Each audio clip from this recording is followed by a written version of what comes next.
श्रीमद् भगवद गीता यथारूप अध्याय 17 श्रद्धा के विभाग द डिवीजन ऑफ फेथ। श्लोक 4। भगवान अर्जुन को उनके प्रश्नों का जवाब देते हुए कहते हैं कि विभिन्न प्रकार के गुणों वाले जो व्यक्ति होते हैं वो किनकी पूजा करते हैं। तो सुनते हैं श्लोक 4। यजन्ते सात्विकः देवान् यक्षरक्षांसि राजसा प्रेतान् भूतगणान् चयन्मे यजन्ते तामसा जना। यजन्ते सात्विकः देवान् यक्षरक्षांसि राजसा प्रेतान् भूतगणान् चयन्मे यजन्ते तामसा जना। भगवान कहते हैं अर्जुन, सत्वगुणी व्यक्ति देवताओं को पूजते हैं, रजोगुणी यक्षों व राक्षसों की पूजा करते हैं और तमोगुणी व्यक्ति इसकी पूजा करते हैं, भूत प्रेतों की पूजते हैं। इस श्लोक में भगवान विभिन्न बाह्य कर्मों के अनुसार पूजा करने वालों के प्रकार बता रहे हैं। शास्त्रों के आदेश के अनुसार तो केवल भगवान ही पूजनीय है, ये अपन जानते हैं, लेकिन जो शास्त्रों के आदेश से अभिज्ञ नहीं या उन पर श्रद्धा नहीं रखता, वे अपनी गुण स्थिति के अनुसार विभिन्न वस्तुओं की पूजा करते हैं। तो जो लोग सत्वगुणी हैं वे सामान्यतया देवताओं की पूजा करते हैं। अब इन देवताओं में कौन है? ब्रह्मा, शिव तथा अन्य देवता जैसे इंद्र, चंद्र तथा सूर्य सम्मिलित हैं। देवता तो कई हैं। सत्वगुणी लोग किसी विशेष अभिप्राय से किसी विशेष देवता की पूजा करते हैं, कोई मनोरथ होता है उनका। इसी प्रकार जो रजोगुणी हैं वे यक्ष राक्षसों की पूजा करते हैं। देखो, हमें याद है कि द्वितीय विश्व युद्ध के समय कलकत्ता का एक व्यक्ति हिटलर की पूजा करता था। क्यों? भला उस युद्ध का उसने काले धन से प्रचुर धन संचित कर लिया, इसलिए पूजा करता था उसकी। इसी प्रकार जो रजोगुणी तथा तमोगुणी होते हैं वे सामान्यतया किसी प्रबल मनुष्य को ईश्वर के रूप में मान लेते हैं, जैसे इन्होंने हिटलर को मान लिया।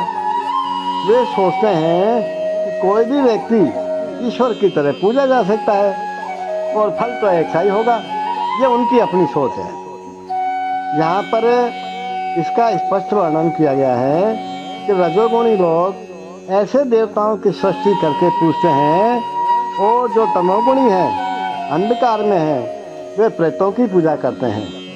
कभी कभी लोग किसी मृत प्राणी की कब्र पर भी पूजा करते हैं, आपने देखा होगा। मैथुन सेवा भी तमोगुणी मानी जाती है। इस प्रकार भारत के सुदूर ग्रामों में, दूर दूर के गांवों में भूतों की पूजा करने वाले हैं। हमने देखा है कि भारत के निम्न जाति के लोग कभी कभी जंगल में जाते हैं और यदि उन्हें इसका पता चलता है कि कोई भूत किसी पेड़ पर रहता है तो वे उस पेड़ की पूजा करते हैं और बलि चढ़ाते हैं। ये पूजा के विभिन्न प्रकार वास्तव में ईश्वर पूजा नहीं है। ईश्वर पूजा तो सात्विक पुरुषों के लिए है। श्रीमद् भागवत के 4 स्कंद में आया है, सत्वं विशुद्धं वसुदेव सद्धितं। जब व्यक्ति सत्वगुणी होता है तो वह वासुदेव की पूजा करता है। तात्पर्य यह है कि जो लोग गुणों से पूर्णतया शुद्ध हो चुके हैं और दिव्य पद को प्राप्त करते हैं, वे ही भगवान की पूजा कर सकते हैं और करते हैं।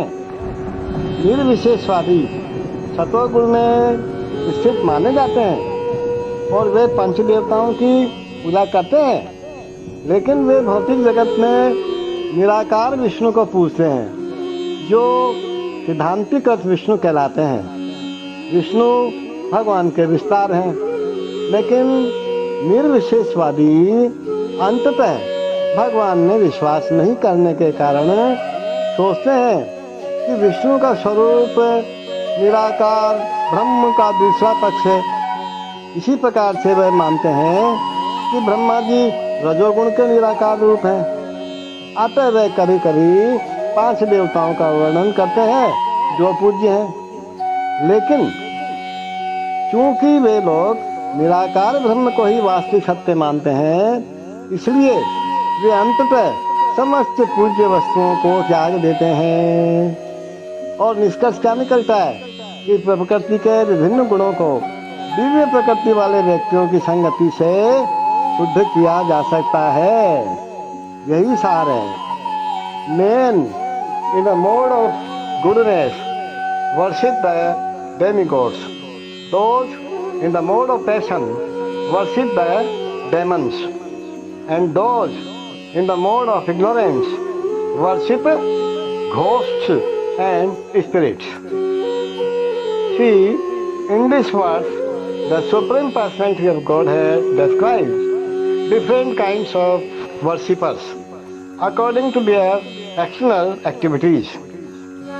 According to scriptural instructions, only the Supreme Personality of Godhead is worshipable.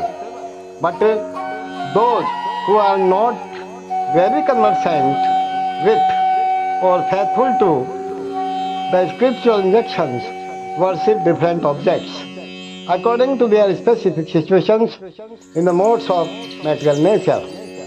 Those who are situated in goodness generally worship the demigods. The demigods include Brahma, Shiva, and others, such as Indra, Chandra, and the sun god. There are various demigods. Those in goodness worship a particular demigod for a particular purpose. Similarly, those who are in the mode of passion worship the demons. We recall that during the Second World War, a man in Calcutta worshipped Hitler because thanks to that war he had amassed a large amount of wealth by dealing in the black market.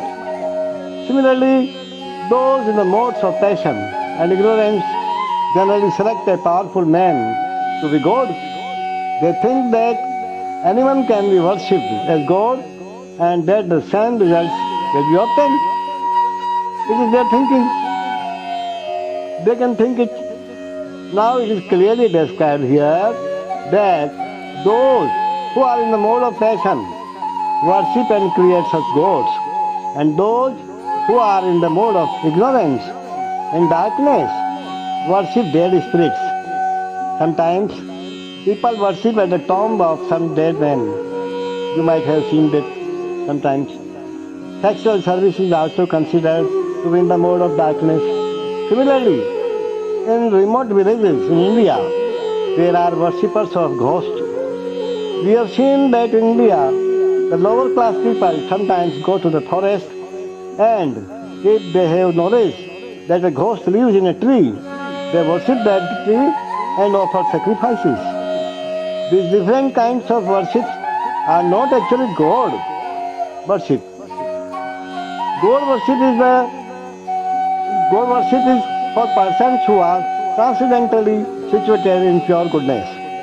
In the Srimad Bhagavatam, when a man is situated in pure goodness, he worships Vasudeva. Sattvam Vishuddham Vasudeva Sabditam.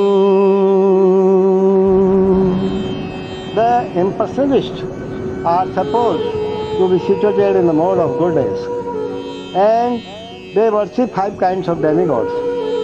They worship the impersonal Vishnu formed in the material world, which is known as philosophized Vishnu. See, Vishnu is the extension of the Supreme Personality of Godhead.